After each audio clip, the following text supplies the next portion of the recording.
I'm open now. Rabbi Kimche, please start. Right. Good morning, everyone, and Pessi, Kraus, Mazel Tov to you and the grandchild, Kate Yerbush, and many more simchas.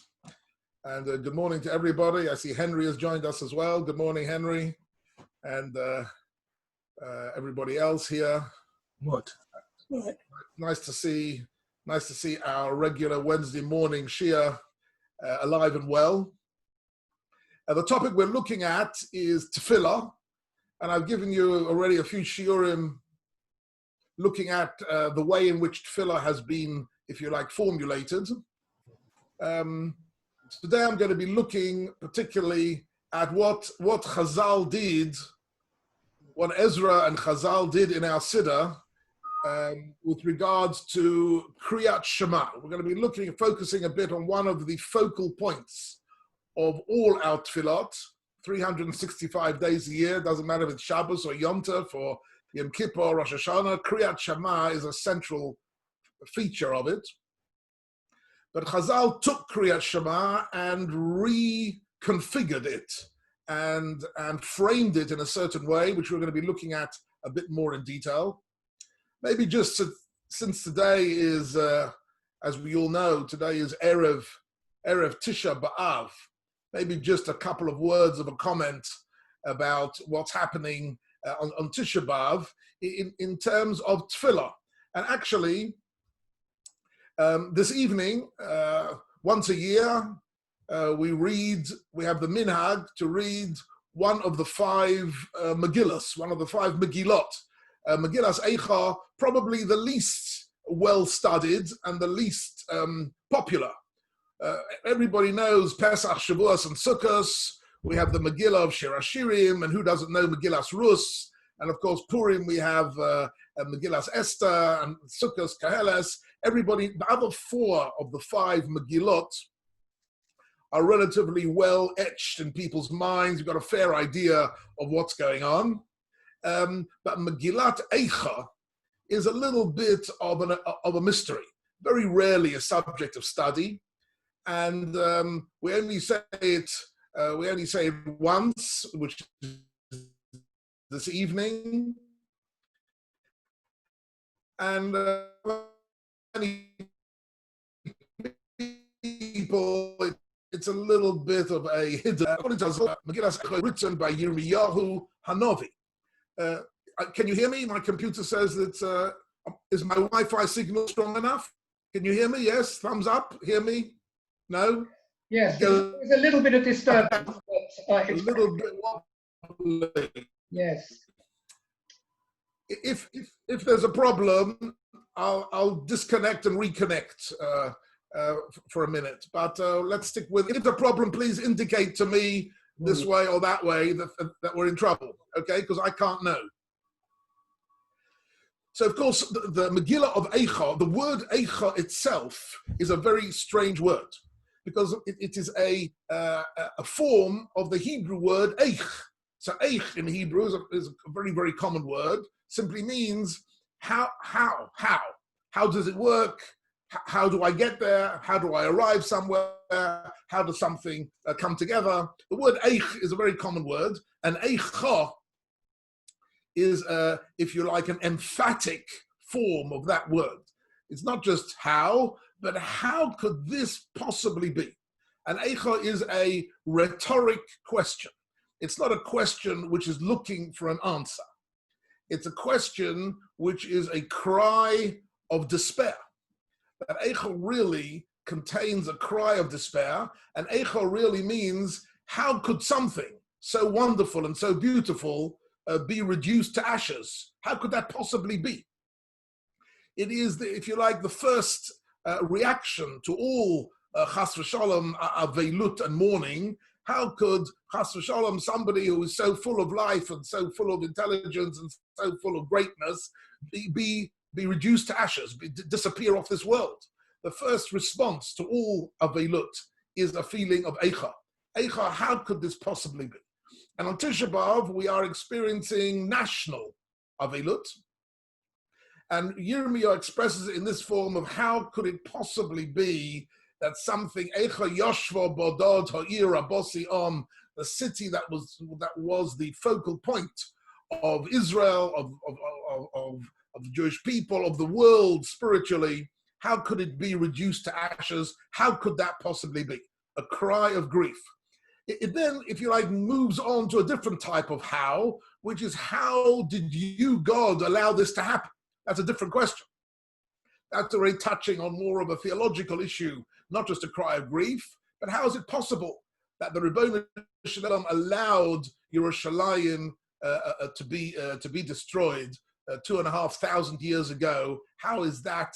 How could that possibly be?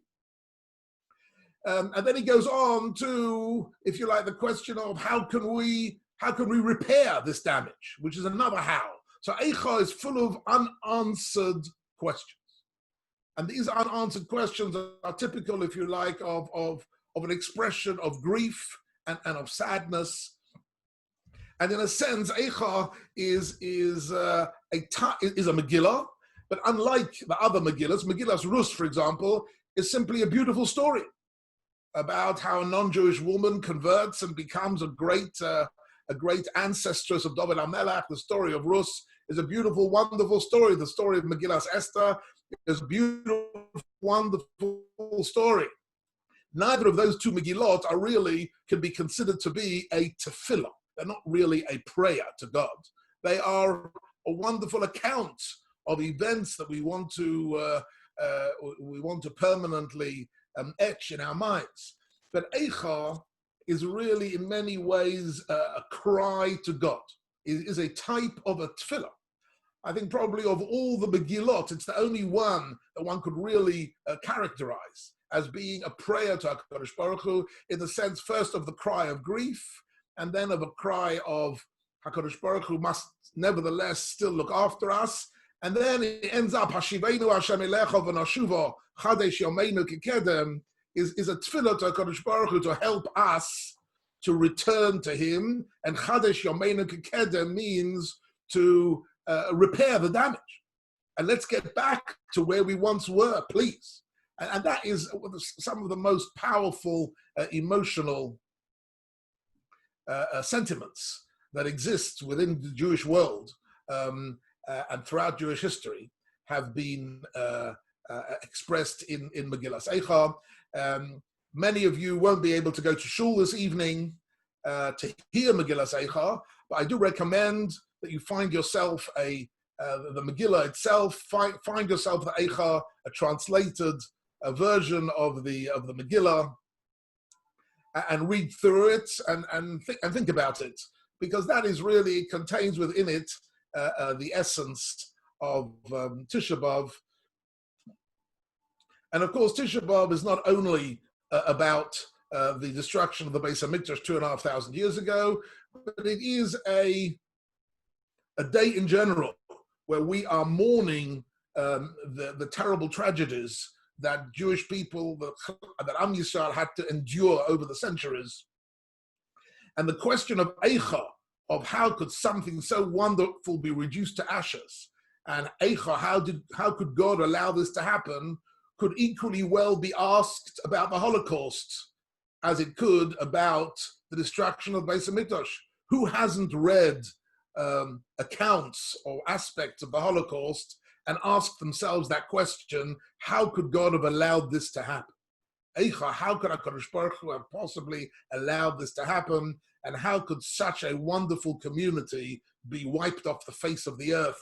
How could this be possible? And when we're asking the question, we're not sort of how and then to get an answer. We know what happened. We're not looking for a reply. We're expressing our stunned disbelief at events which are terrible beyond comprehension. How could such terrible things have happened? And that is really the rhetorical Eicha. Eicha, how is this possible? It's beyond anything that we can understand. And in a sense, the question is an acknowledgement that it's beyond our comprehension. It's beyond our comprehension. It's something beyond human understanding. And yet, at the same time, we preserve our emunah in the face of unanswerable questions. and unfathomable grief. And that is really, I think, Tisha B'Av. If you want to know what to do tomorrow, if you're at a loose end, read some Holocaust history. Read some history of the Inquisitions. Read some history of the pogroms. Read about what the Jewish people have had to endure over the centuries. And that is really, and think to yourself about Megillas Eicha. So here you have in Megillas Eicha something which is part of the Tanakh, right? It's contained within the writings of the Tanakh, like all the other Megillas, like Megillas Rus and Megillas Esther and Koheles and Shir HaShirim.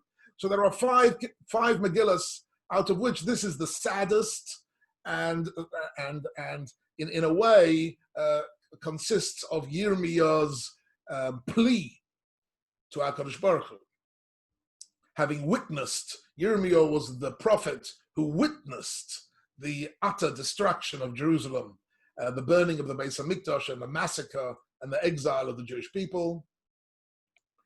And he is giving his account for all future generations.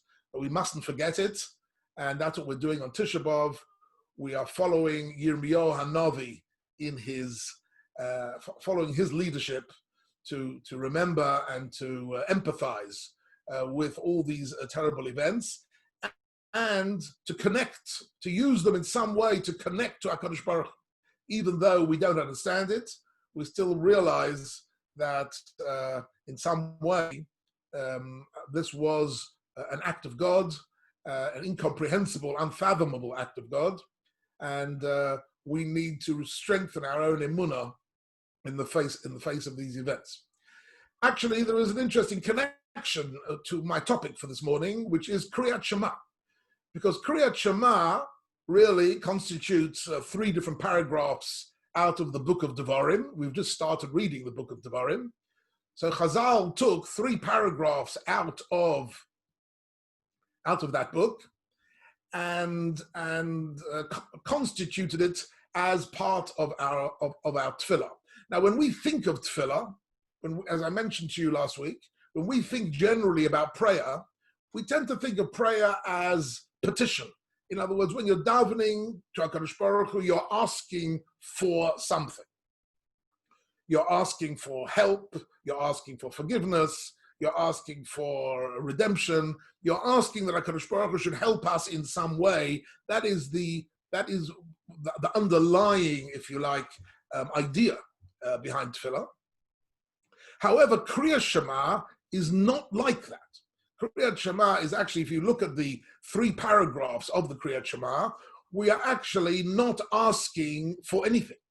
We're not asking for wisdom, we're not asking for a blessing, we're not asking for refuah, we're not asking for anything, any of our needs at all. So in a sense, Kriyat Shema is not a tefillah, and yet the paradox of it is that Kriyat Shema is at the heart of every tefillah of the Jewish people 365 days a year. So we need to really get a bit of a deeper understanding of that relationship between Kriyat Shema on the one hand, the reciting of the Shema on the one hand, and the rest of the tefillah on the other hand. If you look in the Rambam, for example, in the Mishnah Torah of the Rambam, he has Hilchot Tefillah, the laws of Tefillah, is one book, and Hilchot Kriyat Shema is a separate book.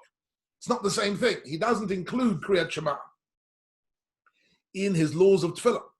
Hilchot Kriyat Shema is a separate mitzvah.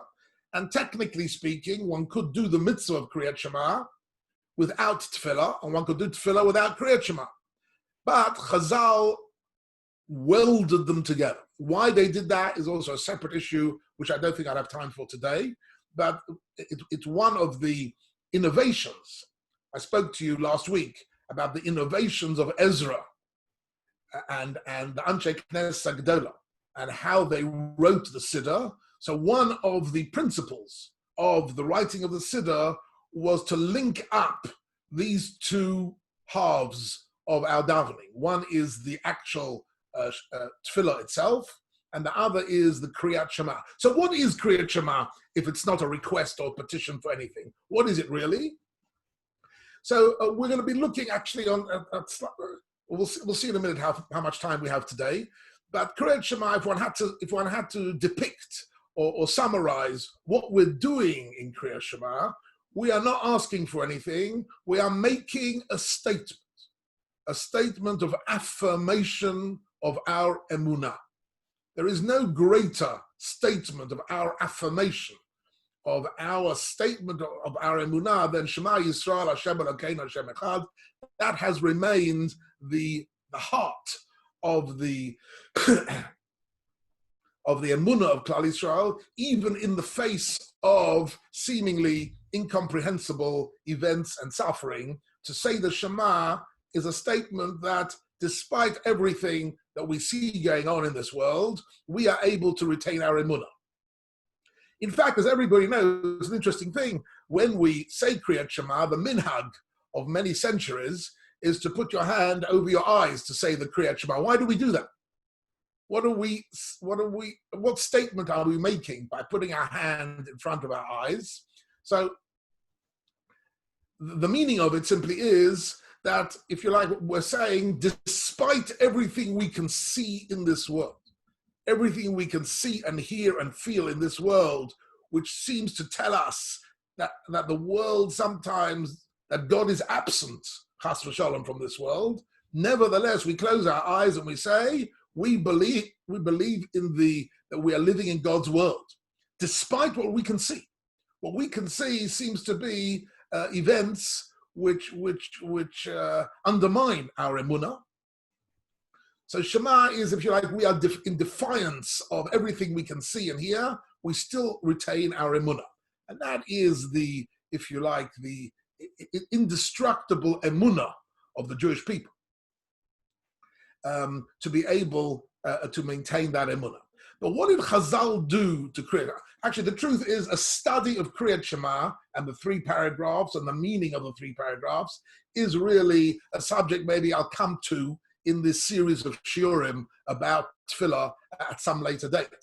What I want to look at today is, what did Chazal do? Chazal, when I say Chazal, I mean Ezra and the Anshe Knesset Gdola and subsequent the authors of the Mishnah. So we're going back 2,500 years to when our Siddur was put together. 2,500 years ago, Ezra, Nehemiah, and the authors of the Mishnah gave us the structure of our Tefillah.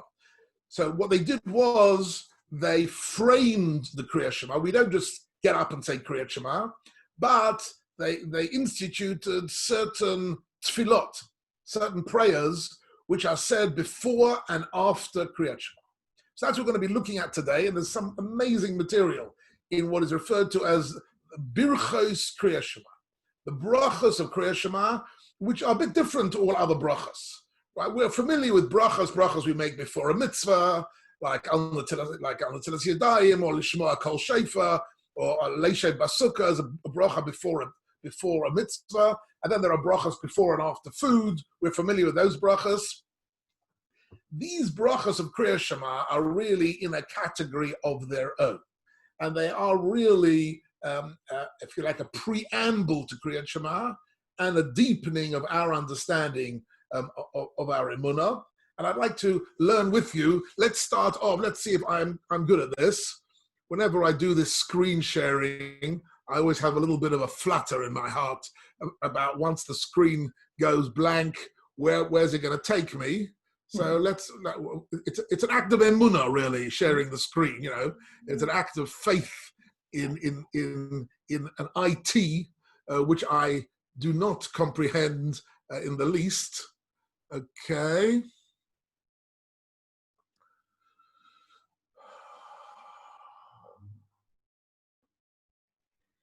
No, 1 second. Right, so you can see some documents, right? Yes. Sadly, they're not the documents that I want. Just 1 second.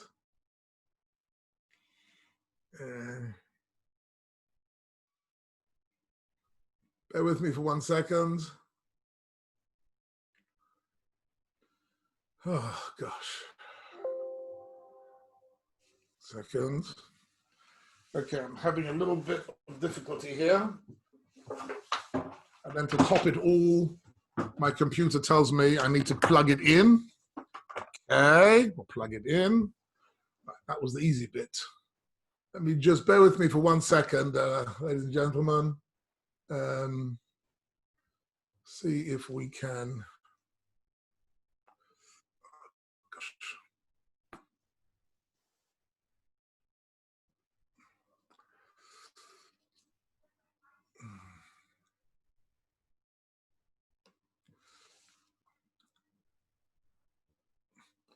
Right, can you see something which says 3 brachot of the Shema? Can you see that? No. Okay, let's try this again. Yes. Share the screen. How about now? Yeah. Can you see a text which says yes? Yes, we're in business? Yeah. Okay, wow, amazing. I think I should there must be a bracha to say when it works. Must be a special bracha to say when it works. Shechianu. Yeah, absolutely. Yeah, Pekeach Ivrim, maybe. Shechianu. Okay, so the first thing I want to show you is that in the Mishnah itself, in the Mishnah in Brachot, right? You can see I've highlighted 1.5 lines here on the screen. The Mishnah in Brachos gives us the following brief instructions, which read B'shachar, which means in the morning, what we call shacharit. In the morning, Mevorech shtayim lefaneha v'achas la'achareha. We say 1 bracha before it, and the author of the Mishnah understands that when he says before it means before saying the Shema. V'achat la'achareha, and 1 after saying the Shema. U'ba'erev, and in the evening, that's Mariv, shtayim lefaneha, we again say 2 brachot before the Shema, and now we say shtayim la'achareha, 2 after it. Achas arucha v'achas katzara. 1 is long and 1 is short. I'm not going to go into the whole issue of long and short brachas, but this is a Mishnah. Now, of course, the Mishnah itself is always written in the briefest and most enigmatic way possible. The Mishnah was written at a time when the assumption was that everybody's going to be learning the Mishnah off by heart, and therefore it has to be kept very, very brief. So the Mishnah, in fact, doesn't give us the text of these brachas. It assumes that we've learned these brachas. It assumes we've learned the text of these brachas and we know them. It's just reminding us that there are 3 brachas in the morning and 4 brachas in the evening, totaling a number of 7 brachas. And the Gemara says that the number 7 in this case has a significance, a pasuk in Tehillim, Sheva Bayom Hilalticha, I will praise you 7 times a day. Say Chazal that Ezra used this pasuk in Tehillim as a sort of a guide for himself, that he wanted to give us 7 brachas every day, which are really in a sense, the introduction, the prelude, and the postscript of the Kriyat Shema. Before and after Shema, we make brachot. Now, I want to look first at, to zoom out, if you like, to look at the big picture of these 3 brachas, and then I'm going to zoom in and look at one of them in greater detail. But these brachas are really at the heart of our davening every day of the year, and contain within them some very fascinating. So first I want to have a look at the fascinating structure of these brachot, and then I'm going to be zooming in and looking at some of the key words and key concepts which make up this tefillah. So let's have a look. For those people who are regular daveners, this will all be familiar to you, but now's the time to look at it a bit more, what Chazal call iyun tefillah. We're fulfilling now the mitzvah of iyun tefillah. We say every morning, Elu Devarim Sh'adam Ocha Peraseim B'Olam Hazeh V'Keren Kemes Olam Haba. There are some wonderful mitzvahs which have benefits in this world and the next, and one of them is iyun tefillah. So that's the mitzvah we're doing now, is we're looking more closely at a text which we often go through quickly without full appreciation. So the first bracha that we are familiar with is this bracha here. Baruch atah Hashem Elokeinu melech haolam, yotze or uvarich choshech, oseh shalom uvareis hakol. HaKadosh Baruch Hu is, as you can see in the translation, he creates light and creates darkness. He makes shalom and creates all things. And the truth is, there's a lot to say about this bracha, even before going into everything. Just want to mention to you that it's based on a pasuk in Yeshaya, where Yeshaya says that HaKadosh Baruch Hu is Yotze Or Uvarei Choshech, Oseh Shalom Uvarei Es Hara. That even the Ra in this world, even what we perceive as Ra, as destruction and as sadness, also comes from HaKadosh Baruch Hu. However, Chazal used their powers of editing to give this pasuk a slightly more manageable formula. For a person every morning to get up and say that HaKadosh Baruch Hu's Borei Es Hara was considered to be a little bit too, maybe a bit of a hard sentence to get out of your mouth, especially in times of great difficulty and suffering. So Borei Es Hakol, Hakol is, in other words, basically, so if you had to look at this pasuk and summarize it, what is this bracha about? It's about God the Creator. We're simply focusing on HaKadosh Baruch Hu, that He is the creator of the universe, and in particularly, Yotzer Or, a creator of light. Right? Light is seen to be the most crucial and primary part of the creation of the world. And indeed, in Bereshis chapter 1, the very first thing that's created is light. Light has to be the sine qua non, the beginning of all life. Without light, there is no life, right? The light is the warmth, the light is the energy, the light provides life in all sorts of different ways. And therefore, the first thing when we are acknowledging God the Creator, we're acknowledging HaKadosh Baruch Hu as, so here comes the phrase that Chazal coined, that HaKadosh Baruch Hu is HaMe'ir La'oretz. We're familiar with the word Me'ir as the name of a person, somebody called Meir, right? It's not really a biblical name, Meir. It came really in the time of the Mishnah, right? And of course, the famous disciple of Rabbi Akiva called Rabbi Meir. And since then, Meir has become a popular name. But Meir simply means radiant, giving off light. Meir, of course, comes from the word or. But the original HaMe'ir La'oretz is a reference to God. Who is the source of the light in this world is HaKadosh Baruch Hu, HaMe'ir La'oretz, right? And now he says, V'ladorim oleho. Ladorim oleho means those who are, how's he translated here? He illuminates the world and its inhabitants. Can you see the word inhabitants? The ladarim aleha. The darim comes from the word dira, to live, to inhabit. So this really gives us a key to this pasuk, to this first thing. We are dealing with a sentiment and an idea that we acknowledge God the Creator, and we acknowledge that not only did He create the world how many thousands of years ago, or if you're a scientist, how many billions of years ago, it doesn't really matter. The mathematics of it is completely irrelevant. The origin of the world comes from HaKadosh Baruch Hu, right? And He created the world and the light. And what we're saying is we are now thanking God, and here comes the important point I'd like to make this morning is, we're thanking HaKadosh Baruch Hu not as members of the Jewish people. We're not standing here in Tefila as members of Am Yisrael. We're standing here as members of mankind. We are part of V'ladorim Oleha. We are part of the inhabitants of this world. And as inhabitants of the world, we owe thanks to HaKadosh Baruch Hu that He created the world. And the light, the first thing that strikes us in the morning when we get up is that it's a world of light, it's not a world of darkness. And therefore, in our thanks to HaKadosh Baruch Hu, we say, the phrase, for example, Morabu Masecho Hashem.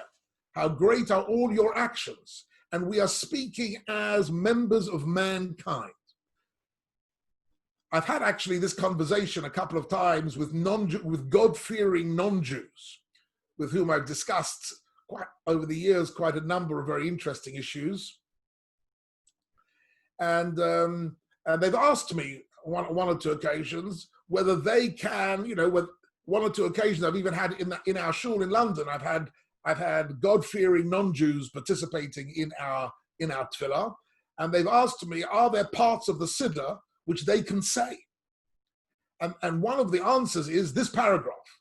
The first bracha of Birkas Kriya Shema, from the very beginning, from Hamei La'aretz, and what does it end with? It ends with, here, this is the final bit, Baruch Atah Hashem Yotzer HaMa'oros, that HaKadosh Baruch Hu created. I haven't given you the whole text here, obviously.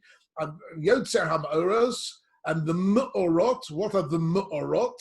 The Ma'oros are the sun and the moon, right? On the fourth day of creation, God creates the solar system, and there's Hamor HaGodol HaMemsheles Bayom, for Hamor HaKotar HaMemsheles Balayla. There is the light of the day and the light of the night, and they are the Ma'orot. So we're thanking HaKadosh Baruch Hu Yotzer HaMa'oros, that he created the light.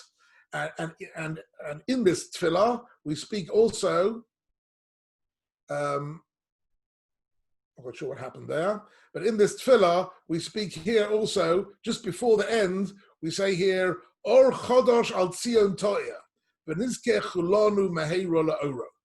So this is already a bit of a longer story. I can see that it's been, for some reason, just 1 second.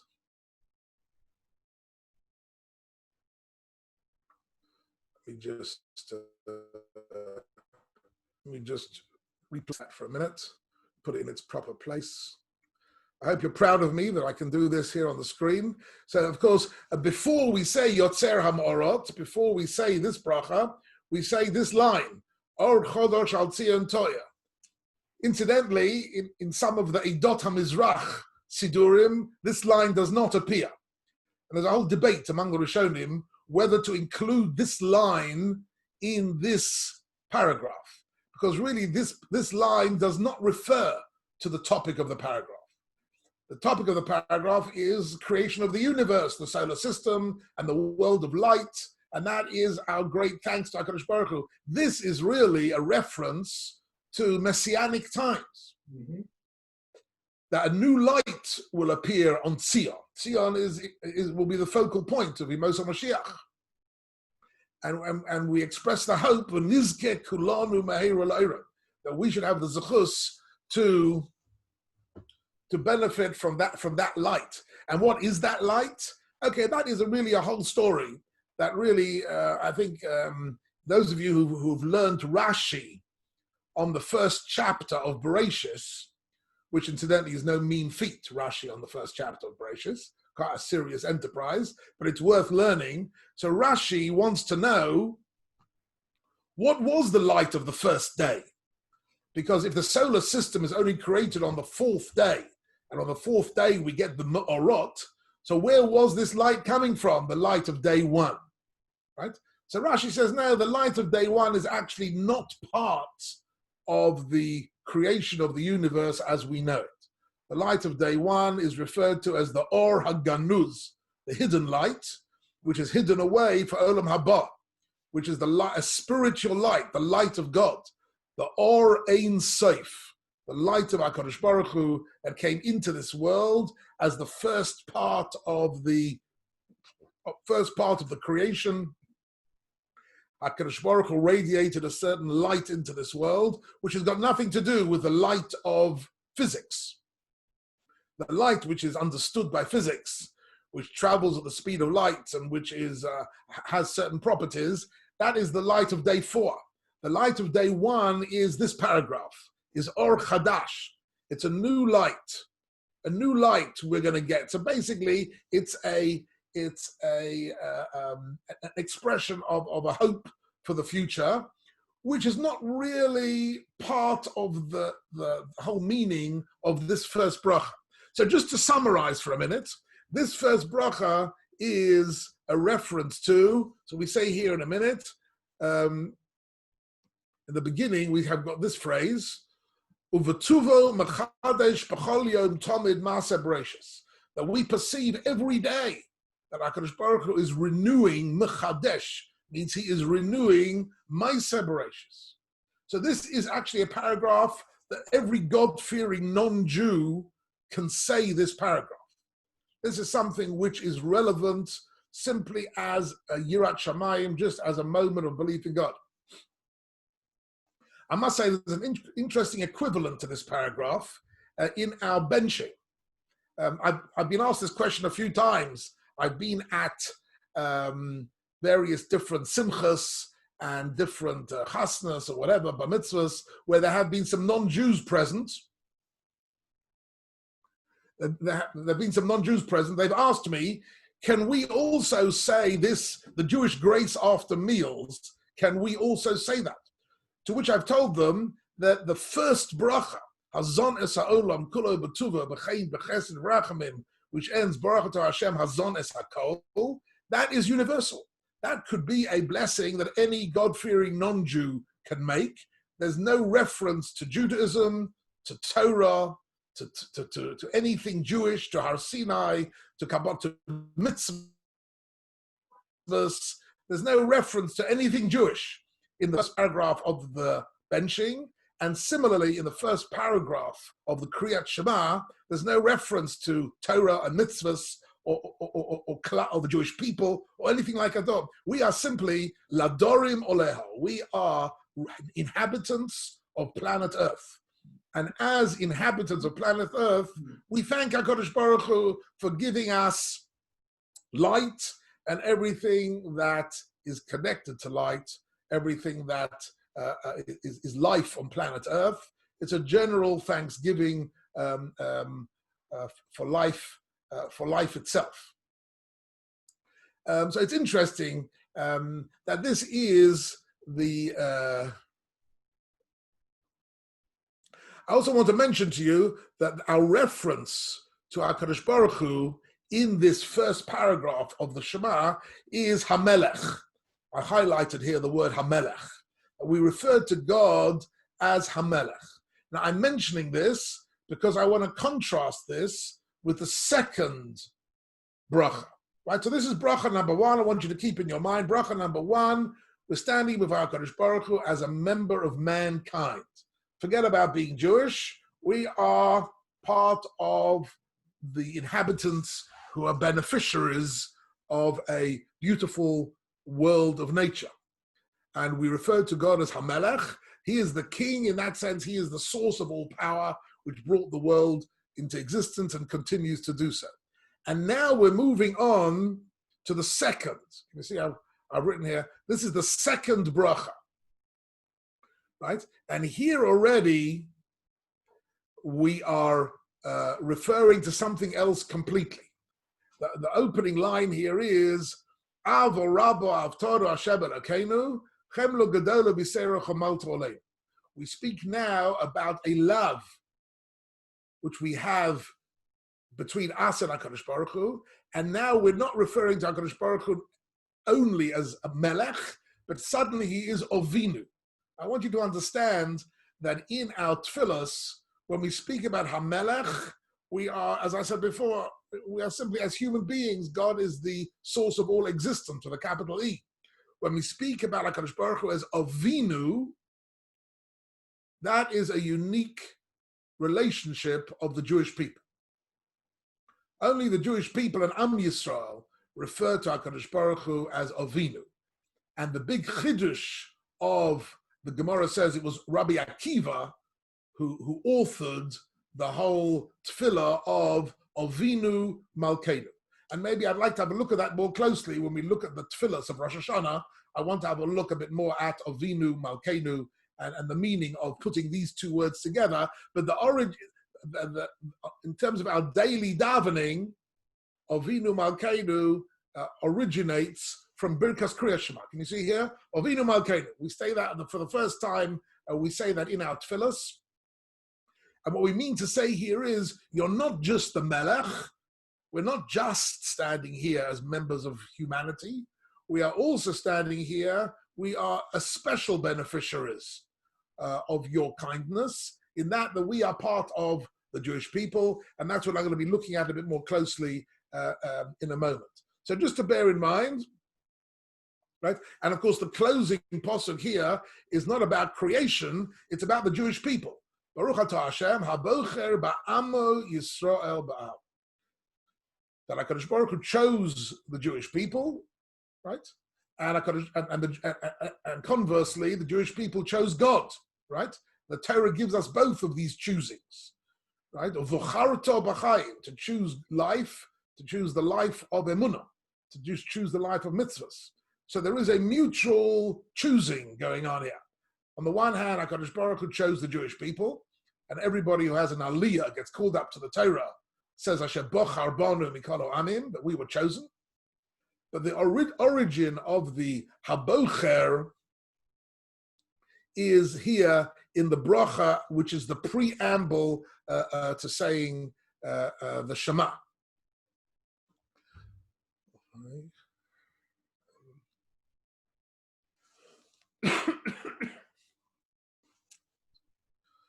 Second. Right. There's a tremendous amount to be said about this, which I will say in a few minutes if I have time. Still got a quarter of an hour left of the share, but I want to give you the overview here. So the first bracha is a universal bracha. The second bracha is a specifically Jewish bracha. A non-Jew cannot intelligibly say the second bracha. Right? He can't say ba'avur avoseinu shabatchu b'cha. He can't make this reference. So this is the unique relationship that the Jewish people have with the Kadosh Baruch Hu comes out in the second bracha. And then we say the Shema, which I'm not going to go into for the moment because we're looking only at the brachas. So we say after the second bracha, we say the Shema. And then the third bracha starts with the word emes, right? Emes is simply a concluding word that having said the Shema, and the Shema, as I said before, is an affirmation of our emunah. So the affirmation comes with the fact that we're reciting the Shema, and then we say emet. Just as an interesting footnote here, I had an experience last year. I was in a hotel in Israel. Do you remember hotels, ladies and gentlemen? Do you remember hotels? There are these big buildings where people live in different rooms, and you come down to a dining room and you all sit next to each other and breathe the same air and help yourself from the food. So this is hotels. You have to go back a little bit, 6 months in our memory to remember hotels. I was in this big hotel in Israel, and we had on Friday night, we had a minyan in the shul of the hotel. There were 30, 40 people davening Ma'ariv on Friday night. At the entrance to the hotel, there was the security guard, who was a very fearsome looking individual. He was about 6'4", and he was built like a truck. He had muscles coming out of everywhere. He had a ponytail and an earring and a goatee beard. And he was an Israeli, clearly a security guard, lemahadrin. You understand? I mean, he was not the sort of fellow that anybody wanted to mess with. And he was actually surprisingly friendly when you spoke to him, but actually he looked very fearsome. And I think that's part of his job, to scare the living daylights out of anybody who thought they could get into the hotel without being vetted by this guy. But he was clearly completely chiloni, had nothing to do with Yiddishkeit at all, and he dressed, anyhow. So you get the picture. Anyway, so he's standing outside the hotel, and he's a security guy, and he's, anyhow. Came Friday night, so we're sitting in davening, and I suddenly see this fellow is standing. He doesn't join us for davening. He just comes to the door of the shul, and he stands at the door. And he's found a little kippah from somewhere, which he's put on his head. And he's waiting for something. He's not saying anything. He doesn't say Amen to brachas or anything. But at the end of Kriyas Shema, when the Chazan said Hashem Elokeinu Emes, he said Emet. That's what he said. It's the one word. And then he left. And then he went again, went back to his post. He came down. Obviously, he had some sort of childhood memory or some sort of learning of some sort or some sort of experience. Maybe he was from, I don't know, Iraqi or Persian origin. I don't know exactly. But for him, in his mind, davening in shul was about saying emet. At the end of Kriyat Shema, this guy just wanted to come and say emet. That's what he wanted to do, emet. And without one word, he turned around, took his kippah off, and went to his post. And I was struck by that a little bit. You know, sometimes, I'm sure many of you have had this experience in Israel. Sometimes people who you don't expect to have a connection with Yiddishkeit and with Tefila, and with davening and emunah, turn out to be people who do have within them some connection somewhere. And for this man, this one word, emet, how he lived his life and what he did in his private life and what he did on Shabbos and Yom Tov and Kashrus, and I don't know. But he knew this one word. He knew that after Kriyas Shema, you say emet, and that's it. And that is, if you like, the key to his Jewish life. So when we say Kriyas Shema, after we finish it, because the word emet, of course, doesn't appear in the Torah there. And Hashem says, Ani Hashem Elokeichem, full stop, right? Emet was added by Ezra. Ezra and Nehemiah and Anshe Knesset Gdola said, once you said Kriyas Shema, you have to, if you like, endorse. You have to endorse everything said in the Kriyas Shema with this word emet. So once we've said emet, we start off with the third of the Birkas Kriyas Shema, which starts with the word V'yatziv Anoch Kayam, but actually develops into a different theme completely. We are not talking about HaKadosh Baruch Hu as the creator of the world. Neither are we talking about God as the unique father of the Jewish people and the giver of the Torah, like in the second bracha. We're now talking about HaKadosh Baruch Hu as Sur Yisrael, Kuma Be'ezras Yisrael. We're talking about HaKadosh Baruch Hu as the redeemer of the Jewish people, the redeemer of the world.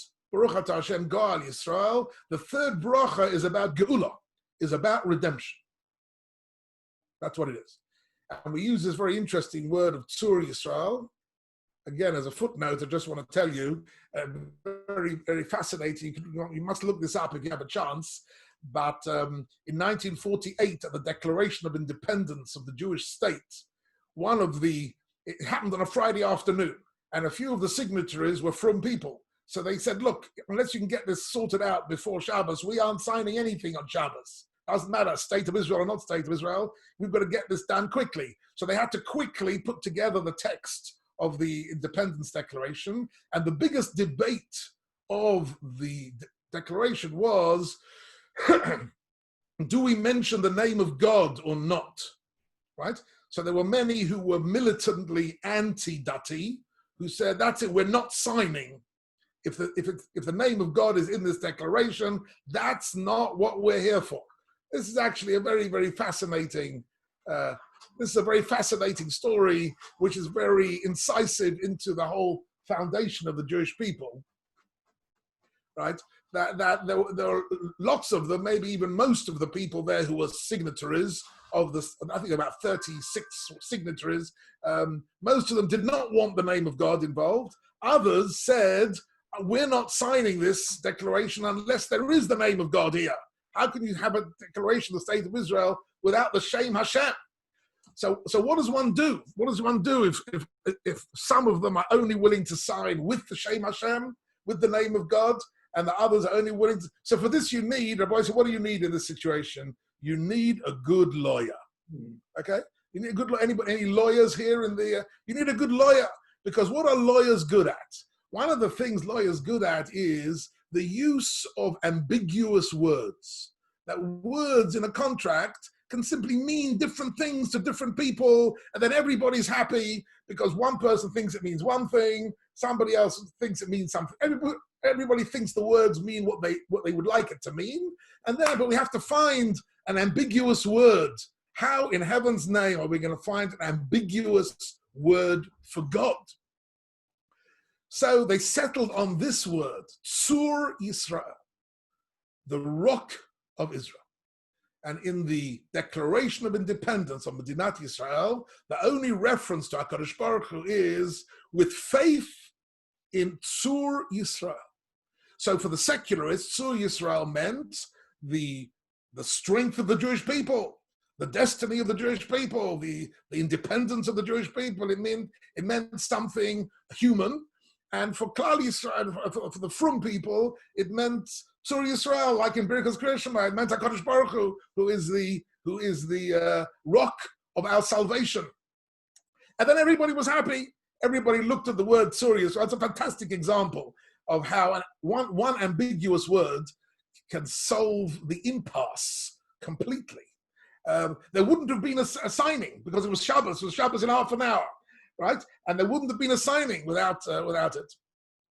The postscript to this, it's a very fascinating story, this. The postscript to this story is that actually one of the signatories, I think his name was Maimon, was a Rabbi Maimon. He was a Rav, and he was a signatory. And if you look carefully, I think you can see it online.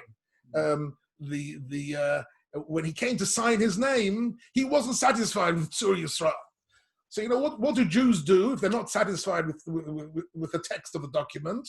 They write their own document, right? So he wasn't going to be intimidated by the fact that everybody else had signed on a different document. So when he came to write his own name, he didn't write Rav Yisrael Maimon, whatever it is. He wrote Be'ezras Hashem Yisborach Yisrael Maimon. Before he wrote his name, he wrote the Shem Hashem.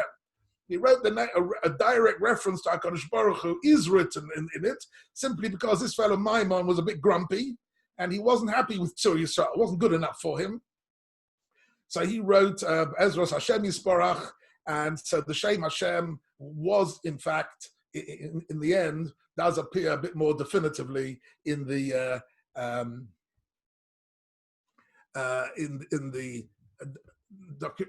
Declaration of Independence. I think it's an interesting, when the next time, tomorrow morning, when you say Tzur Yisrael, come on, Be'ezras Yisrael, you're going to spare a thought for Ben Gurion, Nebuch, stuck between half the people who will sign only with the Shem Hashem and the other half who will only sign without the Shem Hashem. And this word came to his salvation. So really, Tzur Yisrael is the God of HaKadosh Baruch Hu. Of course, here it means Rock of Israel is obviously here in our Tefila a reference to HaKadosh Baruch Hu. And it's about redemption. Go'al, and we end up with Baruch Atah Hashem, Go'al Yisrael. So just to summarize, we're coming into the last few minutes of the Shia. I want you to get the big picture. Sometimes in Tefillah, in general, in learning Torah, one of the most important art of learning Torah in general is to be able to zoom in and zoom out between the big picture and the detail, and the microcosm and the macrocosm, right? So the microcosm is what does each word mean and the meaning of each single word and why it's here. But the macro is the structure of the whole piece. So at the moment, I'm focusing on the macro. What is the structure of these three brachot that we have every day in Kriyat Shema? And it goes like this. First, there is God, the creator, who gave us the light and gave us the earth to stand on and the solar system. This is the basics, and this we share with the rest of mankind. Then there is Ahava Rabbah, which we're thanking HaKadosh Baruch Hu for the Torah and for the uniqueness of the Jewish people. And then the third one is redemption. Go'al Yisrael, that we look forward to a redeemed world. That we believe we're living in an imperfect world. We're living in a world where there's a lot of sadness and destruction and atheism and anti-Semitism and everything. Baruch Atah Hashem, Go'al Yisrael is our belief in a redeemed world. And this structure, I can say without any hesitation, is the most important structure, which is hardwired into all our tefillahs. First, the creation, then the uniqueness of the Jewish people, and third, the redemption of the Jewish people and a creation of a redeemed world. These three things together. What did Ezra HaSofer do? He took these three ideas and he used them, listen to this, he used them to package Kriyat Shema. Kriyat Shema is packaged in these three brachot. Now, Kriyat Shema is at the heart of these three brachot, but we don't want to say it just say the words. We want to give it a preamble with the two brachot, and then we want to give it, at the end, we want to give it a finale. The finale is Go'al Yisrael. Now, I want you just to, for the end of the Shia, I just want you to reflect on something. This is exactly, okay, I can finish with the text now for the moment. This is exactly, Rabbi say, the last 2 minutes of the Shia, I want to draw your attention to the fact that when we bench, we do exactly the same thing. The first bracha, as I mentioned earlier, is Hazonis ha'olam kulo b'tuva b'chei hu nosen lechem l'chol bosa. Chol bosa means mankind. HaKadosh Baruch Hu sustains the world and the universe and mankind. That's the first bracha. The second bracha is no al haaretz eretz chemdo tov rechava al brischo shekosantu b'sareinu. We talk about the bris milah and matan Torah and the mitzvahs and Eretz Yisrael. Right? And that is the second bracha, which is the uniqueness of the Jewish people. And then the third bracha is already Bona Barachama of Yerushalayim, is already redemption. And that's the end of benching. Bona Barachama Shemaim Amen is the end of the original benching. The fourth bracha was added on much later. We'll maybe look at that as a separate thing. But the actual Birkat HaMazon has got three brachas, which are structured in their content and their meaning, structured exactly the same way as the three brachas of Kriyat Shema, because this is the formula of all our davening, and we actually stand before HaKadosh Baruch Hu in our Tefila with three different modes, if you like, in three different ways. One as a member of humanity, then as a member of Klal Yisrael doing mitzvahs and learning Torah, and thirdly as somebody who is hoping and working towards a redeemed world, Go'al Yisrael. And that is really the three brachas of Kriyat Shema that I wanted to share with you this morning. Also the three brachas of Birkas HaMazon, which maybe we'll look at a bit more in detail at a later date. But this is part of the wonderful contribution that Ezra and Anshe Knesset Gedola had to the mitzvah of Tefillah. And I'd like to also mention to you that, okay, so that's the end of the Shia.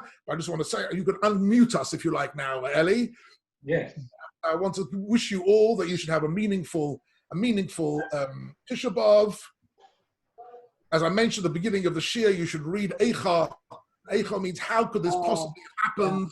But equally, how can we possibly restore Hashiveinu Hashem Elecha v'Nashuva Chadesh Yameinu Kekedem? How can we possibly restore? Lots of unanswered questions is on Tisha B'Av. And we also reflect on all the sufferings of Klal Yisrael, and at the same time, we thank HaKadosh Baruch Hu. We still remember the fact that we of simcha, a source of joy. On Tisha B'Av, there's an underlying joy. There's an underlying simcha on Tisha B'Av that we still remember. We haven't forgotten. And because we haven't forgotten, we will benizke liros benachomas tzion b'Yerushalayim. We will one day, as Hashem, see the rebuilding of Yerushalayim. A final word. Please do not dehydrate over Tisha B'Av this year. It's very hot. If you're going to go out and daven in a minyan in the street or in the park, you can easily get very hot. Stay in the shade. And if you're starting, and as a final line, I want to tell you as a practicing rabbi, if on Tisha B'Av you start during the day, you start feeling dizzy and a bit of the symptoms of dehydration, start drinking water. Dehydration is not a joke. Is not, if the temperatures are 34, 35, 36, and you're getting too hot, you could dehydrate. So Bez Hashem, we should fast, all of us, in good health, but with a health warning, in hot weather, if you start feeling a bit dehydration, you should start drinking water. because that could be dangerous. I wish you all a meaningful and a healthy Tainus. Thank you. I want to remind everyone that Rabbi Kimche is going to be with us again next week. We're continuing the series, please God, on the Tefillas of Rosh Hashanah, I think, or are you going to carry on? That's right, yes. I'd like to focus, after today, I'm going to be focusing a bit more on the Tefillas of Rosh Hashanah. For most of us, this year Rosh Hashanah is going to be unlike any other Rosh Hashanah we've ever had in our life. We've always relied on the singing and the Shliach Tzibur and the community, and the energy of the community takes us into the Ruach of Rosh Hashanah. This year, we're going to have to try and generate that same meaning and purpose without the community, and that's not easy. So I'll be focusing a bit on pieces of the davening and of Rosh Hashanah, and later on of Yom Kippur, starting next Wednesday morning. I wish you all the very best. I'm muted. You're beautiful. Thank you very much. Thank you. Wonderful. David Brager, nice to see you. Thank you very much. Murray, nice to see you. I really enjoyed it. Thank you very much. Phil, lovely to see you, Phil. Nice to see you, David. We'll keep in touch. Bye-bye. Nice to see you, Sylvia, all our regulars, and Adele and Eliane. Wonderful. I love Tefila. I can see as well, and goes here on the screen. Annette. Nice to see everybody. Please God, all the best, and we'll see each other next week. Bye. Bye, everyone. Not from our shul.